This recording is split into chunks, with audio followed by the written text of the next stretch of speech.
But angiography has its limitations, and so that's why I'll at least familiarize you guys a little bit with other modalities we can use in the cath lab to interrogate the significance of atherosclerotic plaque, both using physiologic data from FFR as well as anatomic data from IVUS and OCT. And there was one issue in here about medical therapy versus PCI for coronary artery disease, and I'll show one slide about that because it's stable coronary artery disease is generally a medically managed disease. It's ACS or refractory coronary artery disease that requires revascularization, but we'll just briefly touch on that. So this clicker isn't working, so I think I'll go back to the mouse because that seemed to be working. It's just very sensitive. So we'll go through these few basic topics, some background, particularly on the limitations of angiography, the basic principles behind FFR, IVUS, and OCT, some images and what limited clinical data we have we'll get into. So here is just a cartoon depicting the limitations of angiography. They're two-dimensional luminograms. So same lesion in two different views can look very different. Here it would be maybe eyeballed 75%, here more like a 25% lesion. And the challenge is, how do you merge these two and determine really how significant this lesion is? Furthermore, angiography cannot give us any detail about the intraluminal pathology, and it can't distinguish diffuse disease from normal coronary arteries. So that's the primary limitation of angiography. And what we're doing when we interpret angiograms is we're trying to decide if something's clinically significant, and everyone's magic number is 70%. Well, where did that 70% come from? And it came from right here in Houston, Texas, from Lance Gould's work in 1974. And this is sort of the main figure from that paper. And so he had a dog lab where he could gradually sort of ratchet up a lesion in an LAD to create very precise stenosis. And during that, he would measure coronary flow, both at rest in red and at maximal hyperemia, which is coronary flow reserve, when you give adenosine, nitro, et cetera. And normal coronary flow reserve is an increase in the flow of about 3 to 4-fold. And you can see coronary flow reserve becomes impaired at about a stenosis of 50%. And then your coronary flow reserve drops off precipitously. Resting flow does not really get affected until you get up into an 85% lesion. And so they have 50% and 85%, so sort of a little bit empirically, 70% became sort of the classic cutoff point between what's significant and what's not significant. And that's all based on this data from dogs.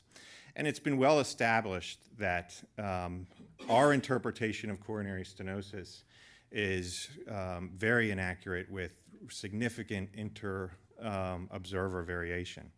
So here is another little test that Lance Gould did. And these are artificial lesions that he created with precise measurements knowing how significant these blockages are. So for example, this top one, anyone want to throw out, this being normal and diseased, how significant do you think this lesion is? 25, 50, 75, 90? You guys are better than cardiologists. So that's about a 33% lesion. How about this one? 25, 30, 60? So that one's 50, so close. And this one? 90. It's 83, or sorry, 67. I jumped the gun. And this last one's 83. And this just sort of, his point here is to show us that, you know, not in our system, but in other medical centers, you'll see lesions like this get treated all the time. And lesions like this called critical, when in fact they're probably only 67%, and really how much are they obstructing flow. And this 83% lesion, I think in a lot of labs would be called a functional CTO even, or just a 99% lesion, when in fact it's really not that bad. So that sort of illustrates the challenge of interpreting things angiographically. And so here are the two main data slides. We'll get into this a little bit more But on the left, this is fame, and on the right, this is courage. And that's really, from this talk, the only two trials that you have to be aware of. Fame was a randomized trial of 500 people. We'll get into a little bit more detail, but clearly showed an event-free survival advantage of FFR-guided PCI over angiographically guided PCI. Courage, which was the landmark paper in 2007 comparing medical therapy to PCI in patients with stable coronary artery disease, when looking at survival, showed absolutely no benefit of PCI. And we know that, and we accept that. PCI in stable coronary artery disease does not save lives. It's really just for symptoms, and really only for people who are refractory to medical therapy. So FFR is fractional flow reserve, and that gives us a physiologic assessment of coronary obstructive disease. So here's sort of an outline in your slides. The main, I think, importance about FFR is that it's been validated now multiple times, and it's very reproducible. And it's a measure of relative coronary flow reserve that's derived from pressure measurements in the aorta or proximal and distal to the lesion that you're interrogating at a time of maximal or vasodilation, or what we call hyperemia. So it has to be, you have to give something to dilate the arteries in order to make the pressure measurements accurate. It's especially useful for these intermediate stenoses between 40 and 70%, which is a lot of what we see in the cath lab. Just got to get the wheel going in the right direction. I'll get it eventually. So here's a cartoon showing, sorry, this thing's so sensitive, I'm trying to. Here's a cartoon showing normal arteries on the top and diseased arteries on the bottom. So in a normal coronary artery at rest, you have a baseline flow of about 1. And with exercise or when you give a drug to induce hyperemia, you increase that flow threefold. When you have a diseased artery, at rest you can get the flow you probably need, but during exercise, some sort of increased demand, you're unable to increase the coronary flow and therefore have a deficiency in coronary flow reserve. So the trick is, how do we quantitate this and determine if this is physiologic significant, i.e. would benefit from some sort of revascularization? And that's where FFR helps us. So here's a cartoon sort of describing and explaining the fractional flow reserve. And so using this coronary tree, here's a proximal LAD lesion. You know, it was angiographically, say, 50%. And if you wanted to test if this was physiologically significant, you'd put an FFR wire in that would measure pressure distal to the lesion, and then your guiding catheter measures the pressure proximal to the lesion. And when you give a drug that induces maximal hyperemia, you can simplify this equation because the resistance in both the numerator and denominator will be the same, and the downstream pressure, meaning the venous pressure, is the same. So all you need is the mean arterial pressure, and that's what's compared in FFR between these two anatomic points. So here are two examples. One looking at a 54-year-old man with stable CAD, and the other with a 48-year-old man who had a cardiac arrest. Angiographically, look pretty similar, and actually maybe not that bad. I mean, maybe 50% at the worst. And that's confirmed when an FFR is done on this 54-year-old gentleman with stable coronary artery disease. He has an FFR ratio of 0.97. A completely normal ratio is 1. By definition, all normal coronary arteries will have a ratio of 1. So 0.97 is mild disease. On the other hand, when you interrogate this 48-year-old gentleman with sudden cardiac death, you see that he has quite a significant drop in the perfusion distal to the lesion, which provides an FFR value of 0.55. Over the past 20 years, 25 years that FFR has been around, the sort of cutoff for significance has become agreed upon is 0.8. So that's sort of the magic number, but this is clearly someone who would need to be revascularized. One of the other advantages of FFR is that it's reproducible despite other hemodynamic changes. For example, if you measure an FFR in someone, change their heart rate, blood pressure, or contractility, you will get the same result. Coronary flow reserve, which can be measured, this is a Doppler wire in the coronary arteries, is a little bit more difficult in that it's not as reproducible and is dependent on other physiologic factors like heart rate and blood pressure. So, and this has now been recently validated in aortic stenosis patients as well, because that comes up now with people with aortic stenosis and coronary artery disease who should be revascularized. FFR is reliable and reproducible. So, in summary, FFR is a flow index derived from hyperemic pressures. It takes into account collateral flow and can be used in multivessel disease. It's stenosis specific. The normal value is unequivocally 1, and a significant stenosis is less than or equal to 0.8, and it's independent from the prevailing hemodynamics. So there's lots of clinical data now on FFR, but this is really the one that's important to be familiar with, and this was the FAME study, which I mentioned randomized 1,000 people to FFR-guided therapy versus angio-guided, and had a primary endpoint of survival-free MACE at 1 year, and showed an absolute difference of 5%, which is very powerful, as you know, for things we do in cardiology, and a relative reduction of 30%. So really, I think pretty compelling data. Despite that, you still won't see that much FFR in some places, and you know, I think it's going to be, you'll see more and more of it as it's going to be mandated for people to utilize in revascularizing normal or stable CAD. So switching to anatomy, intravascular ultrasound's been around for a long time, and simply gives us a tomographic evaluation of the arterial wall and lumen, and obviously better resolution and more accurate measurements than angiography. It's helpful in ambiguous angiograms and also to guide interventions. So there are ultrasound images. Here's a cross-sectional view and a longitudinal. You have the lumen. Here's the ultrasound catheter, the guide wire. The black line is the media, and then outside that is the adventitia. You can measure, I'll get this by the last slide. I'll be good at this. You can measure intravascular ultrasound stenosis with two techniques. One is using a reference diameter, reference area, comparing that to your lesion area and coming up with a percent stenosis. The other is an absolute measurement. And so here in the proximal epicardial vessels in the left main, there are values that correlate with both FFR values and clinical outcome. That being proximal epicardial vessels that have areas less than minimal cross-sectional area less than 4 millimeters squared is considered significant, and for the left main, it's 6 millimeters squared. So a couple of examples. Here's a normal intravascular ultrasound, again showing the lumen, intima, media, adventitia. Here is an artery with a significant plaque. So the lumen is here, and when you look at the media, you see that the normal lumen would be much bigger, and the adventitia just outside of that.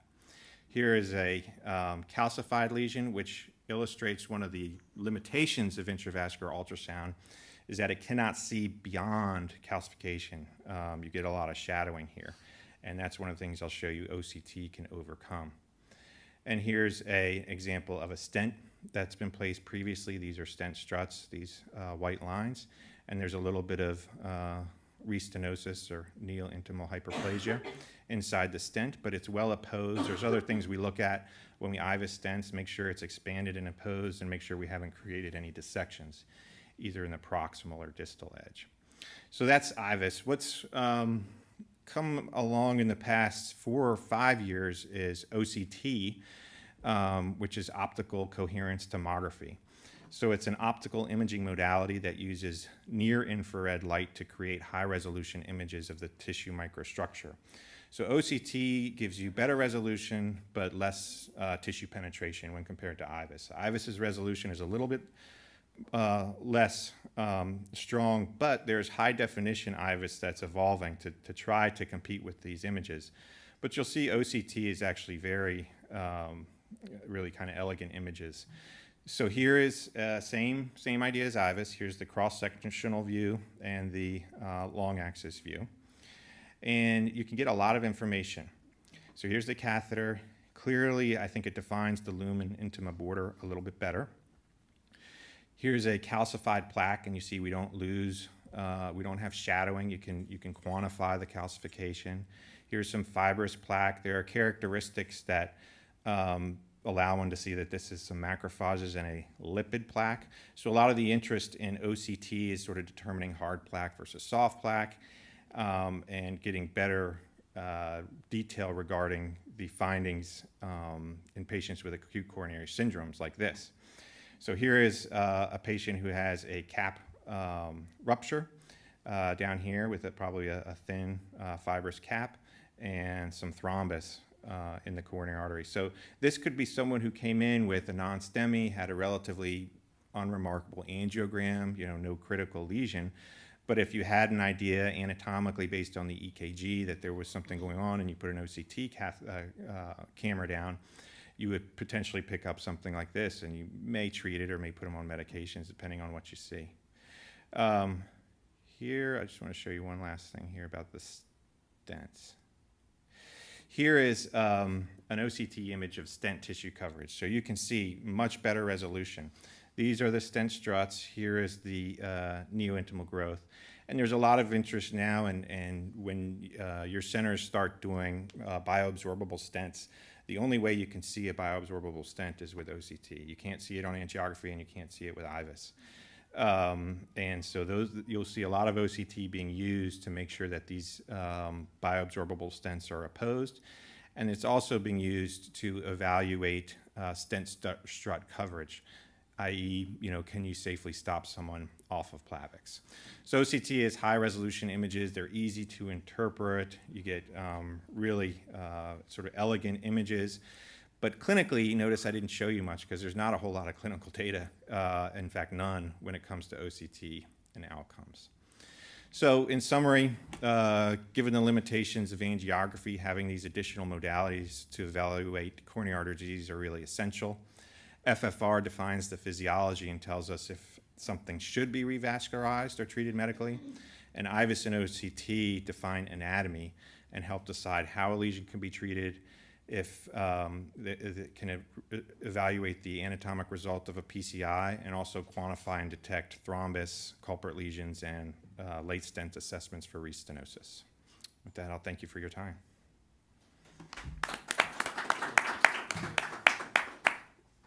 We'd like to entertain any questions right now because you're probably going to need to go back to the other session at some point. Oh yeah, We don't want to giving the same the talk. opportunity to talk to you, sir.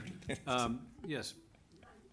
I just have one question. So when you, obviously angiography is the gold standard, Yeah. and when you start to have multiple options, how do you know? Like what trumps what? Yeah. That's a good, so if it's a severe, if everyone agrees it's a 90% lesion angiography, you don't have to do anything else to it. It's like you get an echo that has severe aortic stenosis, you don't have to take them to the cath lab and cross the lesion and do an invasive hemodynamic test. But if there's any gray area, as far as how to if someone should be revascularized mechanically with a bypass surgery or a PCI, FFR sort of trumps everything.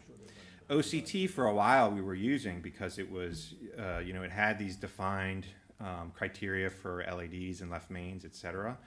But when you go back and review these are small single center studies that determine this. FFR has now been validated on large random, multi-center international randomized controlled trials with pretty powerful outcomes. So FFR is becoming for stable coronary artery disease. Now, in STEMIs and ACS, all this stuff is sort of it goes out the window. But for stable coronary artery disease, FFR is becoming, the gold standard. Particularly if someone comes to the lab and they didn't have a prior stress test, and it's just simply an angiogram where 10 years ago they come to the lab, they get an angiogram, you see some triple vessel disease, you send them for surgery. Nowadays, if you don't have a stress test, you probably are going to be warranted to do some sort of FFR to really determine whether or not these things need to be fixed, and if so, which ones. So it's really going to be, I think you'll see more and more of it in your center over the next few years. Yep. Can you comment on heart flow? Are we going to start seeing more of that? Are we going to take patients to the OR based on The CT? FFR that shows like 3 lesions? I think there's one practical issue with heart flow is that it's it's the guys who have it aren't sharing it. Basically, it's you have to send your stuff to California, and it's very expensive. If that once that becomes more mainstream in the non-invasive imaging labs, I think it probably will. I mean, we're already at a point when we do our TAVR workups, if on the CT scan, which is a simple cardiac CTA, if the coronaries don't show anything critical or obstructive, we don't cath them. So things are already moving in that direction. And heart flow is everyone's very interested in it, but nobody has really used it except for a small handful of people. So it'll be a while, but I'm sure it'll get there.